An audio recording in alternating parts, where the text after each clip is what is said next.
¿Cuántos años escuchamos que se machacaba con Argentina no es un país de fabricación, productor, solo es un país de tránsito, es un país menor? Y yo creo que el propio Aníbal Fernández fue el emisor de esa frase y el que insistía muchísimo con eso. Siempre se le quitó o se le intentó bajar el precio a la Argentina como país productor de narco, que por supuesto si lo comparás con otros países sí, pero ya se empezaban a detectar y a descubrir cocinas en provincias, en la provincia de Buenos Aires también. Pero ahora el tema que nos reúne aquí es, ¿qué es lo que está pasando, Alberto, en las cárceles?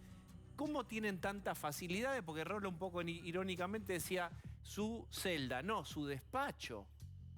Sí, hay, desde mi punto de vista, dos dimensiones. Una, un problema de concentración, que Rolo marcaba bien, que es un problema muy grave porque es una cuestión básica de política penitenciaria, el evitar los diálogos y tabicar la coordinación entre bandas delictivas. Es algo de sentido común. Esto no ocurre en la Argentina, como bien decía Rolo, eso está concentrado, permitiendo lo que en las películas de mafia y en los hechos de estudios de mafia se lleva años lograr, que es la coordinación entre grupos. Pero, a Esto ver, se está yo facilitando de esta largué manera. diciendo el chiste del polo narco. Esto está, digamos, ¿cómo puede ser? ¿Es por torpeza? ¿Es porque no hay otras cárceles de semejante seguridad? No. Entonces los tienen que poner juntos. No, ¿Cómo es que esos muchachos están todos juntos ahí? yo creo que hay, el gobierno tiene un serio problema de sesgos ideológicos. El gobierno, este mismo gobierno, me sale un cachito, pero es penitenciario el tema, ha sacado de las cárceles 11.500 presos por el tema COVID, ¿correcto? Eso impulsó en el año 2020, cuando los delitos bajaron 14%, el conjunto de delitos, en la provincia de Buenos Aires los homicidios crecieron el 6%.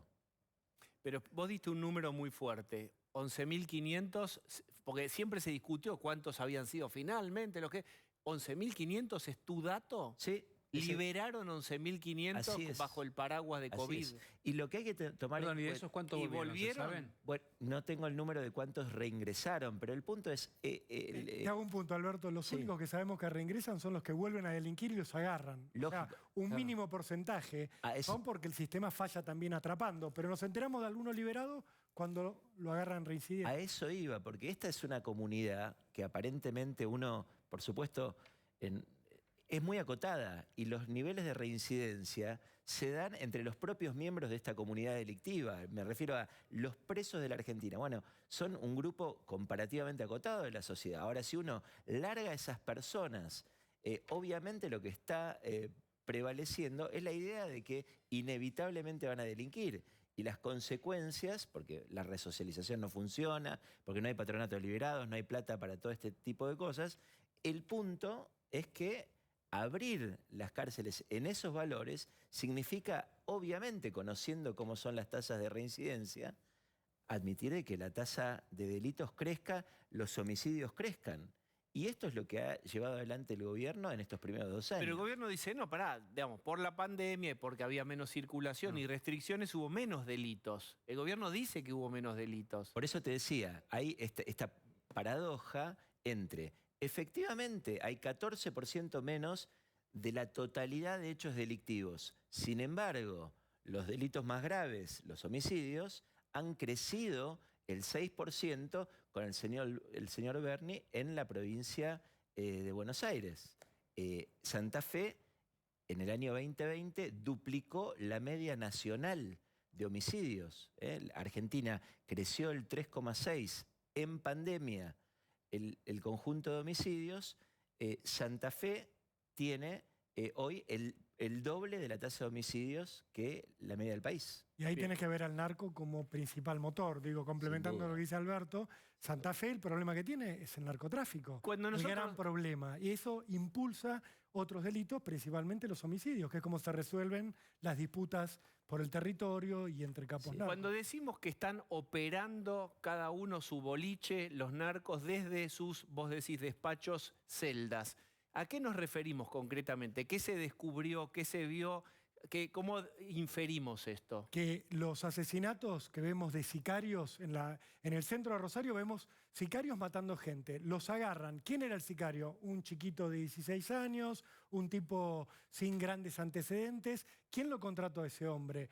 Alguien le dio la orden desde la cárcel que fuera a tirotear la casa de alguna persona, que fuera a tirotear los tribunales, hecho por el cual ahora Guille Cantero, y te voy a dar para sintetizarte, lo están juzgando por mandar a tirotear los frentes de las casas de los jueces que lo habían juzgado a él. Esas órdenes las dio de la cárcel. Está probado. Cantero tiene condenas más elevadas por delitos que cometió estando preso que estando en libertad. Y en los últimos tiempos, no sé cuántos son los últimos tiempos, pero en los últimos tiempos hay más casos de órdenes desde la cárcel. Todas las órdenes se dan desde la cárcel. Esteban Alvarado mandó a matar al hombre que lo había delatado desde la cárcel de Marcos Paz. ¿Cómo? ¿Y por teléfono? ¿Cómo se hace eso? Perdón la ingenuidad, ¿eh? Tienen varios métodos. El más directo, obviamente, es el celular. Si no tienen acceso a un celular, tienen acceso a una visita. Si les restringen las visitas, tienen acceso a las visitas de otro preso, que puede ser amigo o no. Es decir, le dicen al preso durante la semana, cuando venga a verte tu esposa, decile que vaya a ver a tal persona o que llame a tal persona, te doy el número, y que le diga que dice Cantero, Alvarado, quien fuera, que manden a tirotear la casa de esta otra persona. Entonces, la visita del compañero de pabellón es el que da indirectamente la orden. Esto está probado que ocurre, pasa todos los días. ¿Cómo se combate? Hay métodos explorados en el mundo porque no es que Argentina está liderando en esto, está teniendo una tendencia nueva que no se vio nunca. Esto se vio en todo el mundo. Vos dejaste una pregunta antes que me parecía interesante, que no se ha terminado de contestar, y es ¿por qué están todos juntos? ¿Por qué están todos juntos? Desde mi punto de vista, por decisión de política penitenciaria que revela un sesgo ideológico increíble y errores básicos de cómo concebir. ¿Qué torpeza? ¿Pero cuál es el sesgo ideológico sobre... agarremos un polo narco en Marcos Paz. No, el sesgo ideológico tiene que ver con que, digamos, no es una concepción mía, hay que ver los audios que circulaban, que fueron públicos además, respecto de por qué había que soltar presos, que son víctimas sociales, de que están allí por injusticias. Pero hay una diferencia entre el ladrón que un narco, digo. Yo estoy totalmente de acuerdo con vos. Ahora, yo no defiendo para nada que alguien que haya delinquido haya salido durante la cuestión del COVID, pero hay una diferencia entre un ladrón de algo más que de gallina, pero un ladrón, un delincuente igual, que un narco. Me parece es mucho más grave analizar. Estoy de acuerdo, eso. pero sin embargo hay actores, por ejemplo, la Comisión Provincial de la Memoria, que interviene en defendiendo narcos. Con lo cual, los sesgos ideológicos... Claro, pero ese sesgo ideológico, ¿por qué hace que estén juntos? No. Hay una decisión de política penitenciaria, perdón, Rolo.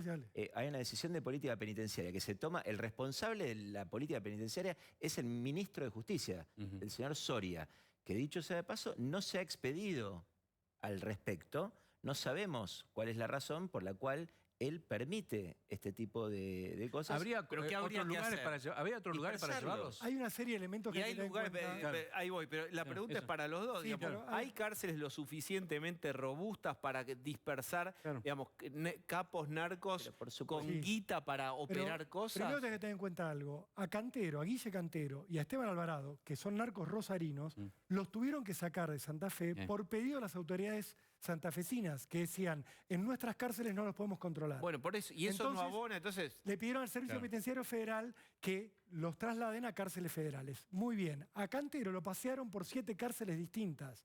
Y en algún momento alguien decidió que ese circuito, ese recorrido, terminara en Marcos Paz. ¿Qué había en Marcos Paz durante el anterior gobierno? Se había creado un sistema especial que era para presos de alto perfil, de alto poder de corrupción, o sea, presos que tenían dinero para pagarles y corromper a los guardias. Toda la cadena. Se había juntado en ese sistema, el IRIC se llamaba, a presos de la corrupción también. Estaban presos, varios de los presos de mayor perfil que conocemos, estaban en Marcos Paz, ¿sí? ¿Qué ocurrió? Ese sistema se desactivó y quedaron muchos ahí. El sistema que contemplaba una forma de mantener los presos especial. Por ejemplo, con guardias mirándolos las 24 horas a través de un panóptico dentro del pabellón. Yo estuve ahí, por eso lo cuento, lo mostramos en PPT, pero tenían un guardia que los miraba 24 horas. ¿Y qué pasó con ese sistema? Se desactivó. ¿Por qué? Y ahí entra lo que dice Alberto. Hay cuestiones ideológicas.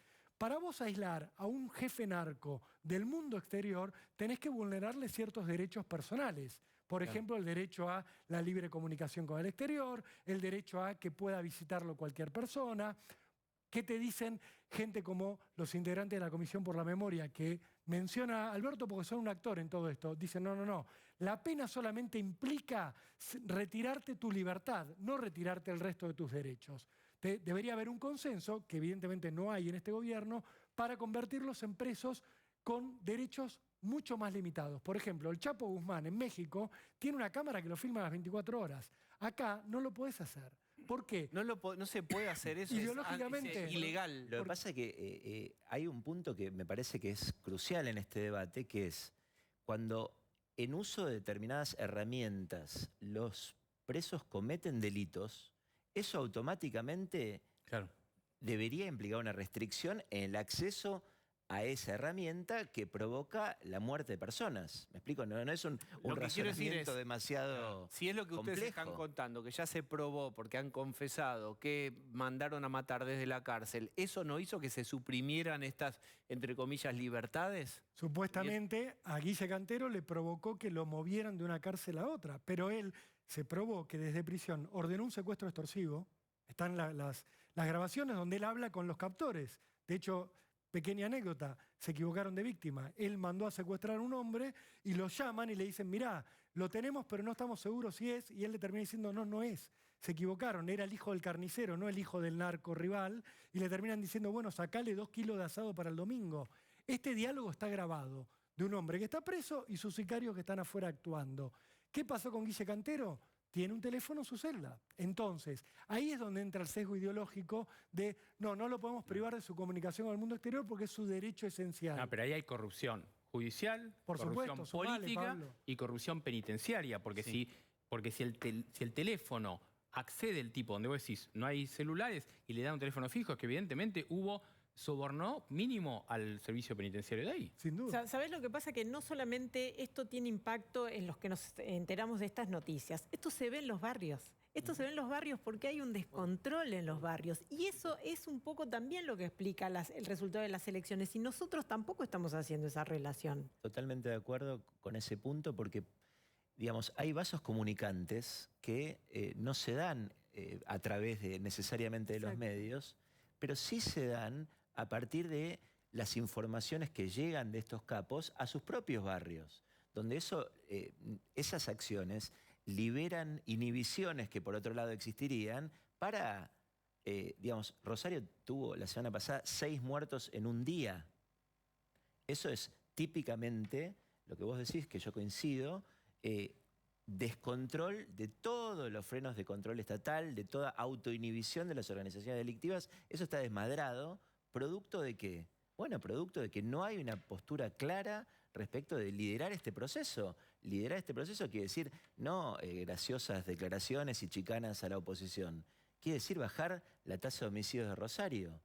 Quiere decir bajar la tasa de homicidios de la provincia de Buenos Aires. Esas son las tareas del gobierno por las que tiene que dar explicaciones. No chicanas y digamos, festejar las declaraciones ocurrentes del ministro Fernández, ¿no? Ahora, les quería hacer una pregunta a Rolo, pero que tiene que ver con esto. Decíamos, teníamos a Frederick que decía, no, Rosario está tranquilo, es más, la ciudad de Buenos Aires tiene más muertos, más homicidios que Rosario, cuando sabemos lo que es. Digo, con Aníbal, ¿se modificó algo en lo concreto en estos días respecto de esa política, salvo la reunión con Perotti? Todavía no. Mirá, con Rosario concretamente lo que se esperaba era que Aníbal se reuniera con las autoridades de seguridad de Santa Fe. Lo que hizo Aníbal es reunirse con un amigo de él, que es Marcelo Saín. Exacto. ¿Qué pasa con Marcelo Saín? Marcelo Saín fue el primer ministro de Seguridad de Perotti. Estuvo desde que asumió Perotti hasta hace unos meses. Lo echaron a Saín por 3 cuestiones fundamentales. creció la violencia durante su gestión como ministro de Seguridad, al punto que cuando le preguntaban, él respondía, no, son cuestiones estacionales, hay más muertos por cuestiones estacionales. Luego tuvo un grave problema. Que es como el tomate ahí. Claro, en temporada de duranos, de tomates y de crímenes. Eso decía Saín.